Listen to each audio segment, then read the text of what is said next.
রাজ্যের সরকারি মতে ডেঙ্গিতে মৃতের সংখ্যা 6, আক্রান্ত 838। গত কয়েকদিন ধরে মৃত্যু নিয়ে রাগঢাক থাকলেও এই প্রথম ডেঙ্গিতে মৃত্যুর কথা স্বীকার করে নিল স্বাস্থ্য দফতর। স্বাস্থ্য অধিকর্তা বিশ্বরঞ্জন সৎপথী জানিয়েছেন, এখনো পর্যন্ত রাজ্যের ডেঙ্গিতে 6 জনের মৃত্যু হয়েছে।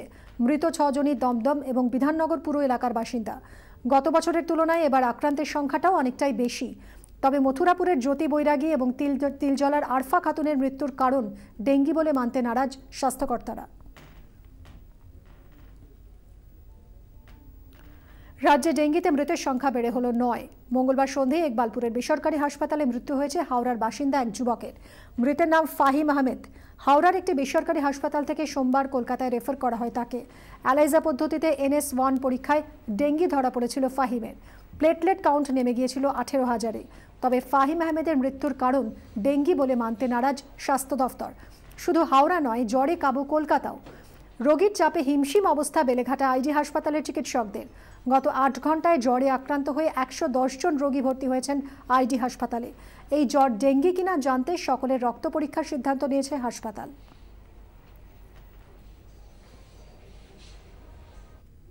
চারদিকে জ্বর ডেঙ্গি আতঙ্কে ঘুম ছুটেছে কলকাতা ও শহরতলির। তার উপর এবার চিকুনগুনিয়া নিয়েও জারি হলো সতর্কতা।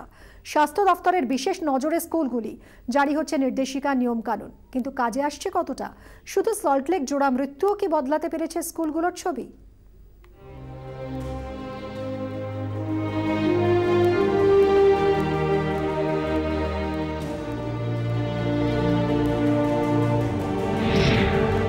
কে বলবে এ কোনো স্কুলের ছবি?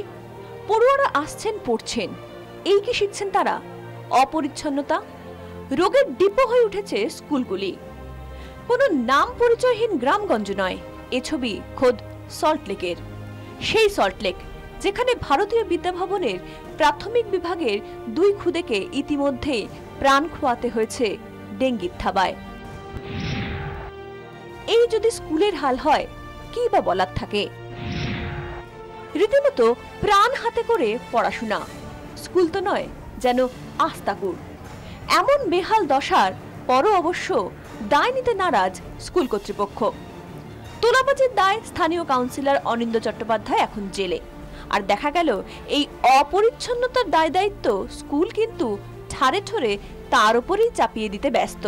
কাউন্সিলর নেই, আপনারা জানেন, এই ওয়ার্ডের কাউন্সিলর জানেন আপনারা। সেই জন্য আমরা ওয়ার্ড সেক্রেটারি তার সঙ্গে যোগাযোগ করেছি। তিনি এইমাত্রই আমাকে ফোন করেছেন। নিশ্চয়ই ওরা ব্যবস্থা করবে। এও সল্টলেকেরই ছবি। সেই এক জঞ্জালের স্তূপ, স্কুলের দুর্বিষহ চেহারা। জল জমছে কিছু কিছু জায়গায়, সেই জায়গাগুলো যাতে মশার কোনো লাভা না হয়, তার জন্য পুরসভার একটু সচেতন হলে ভালো হতো। ব্যবস্থা নেওয়া হচ্ছে, অন্তত ভাবা তো হচ্ছেই। খবর পুরসভা সূত্রে। বিভিন্ন সরকারি বেসরকারি স্কুল এবং অফিসগুলিকে নোটিশ পাঠানো হয়েছে। কম্পাউন্ডে জমা জল ও আবর্জনা যাতে না থাকে সেদিকে বিশেষ নজর দেওয়া হচ্ছে।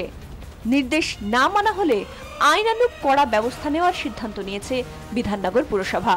স্কুল কলেজগুলোতে আমরা গিয়ে ইন্টারফেয়ার করার পক্ষে আমি নই, কিন্তু স্কুল ডিপার্টমেন্টকে বলা হয়েছে, তারাও ছিলেন মিটিং।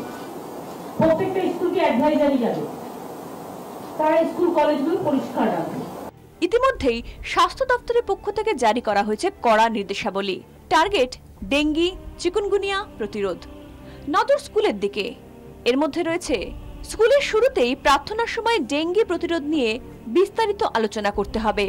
আগামী 3 মাস সপ্তাহে 1 দিন বা 2 দিন এই বিশেষ ব্যবস্থা রাখতে হবে। অন্তত সপ্তাহে 1 বার করে স্কুলের ভেতরে ও স্কুল ক্যাম্পাসের আশেপাশের এলাকা পরিষ্কার অভিযান করতে হবে। স্কুলগুলি আলাদা করে ছাত্রছাত্রী এবং অভিভাবকদের জন্য তৈরি করেছে ডুজ অ্যান্ড ডোন্টসের তালিকা, অর্থাৎ ডেঙ্গি চিকুনগুনিয়া প্রতিরোধে কি কি করা উচিত এবং উচিত নয়। তবে এত কিছুর পরেও যদি ছবি হয় এই, তাহলে আর রোগ ভোগ ঠেকাবে কে? ব্যুরো রিপোর্ট, 24 ঘন্টা।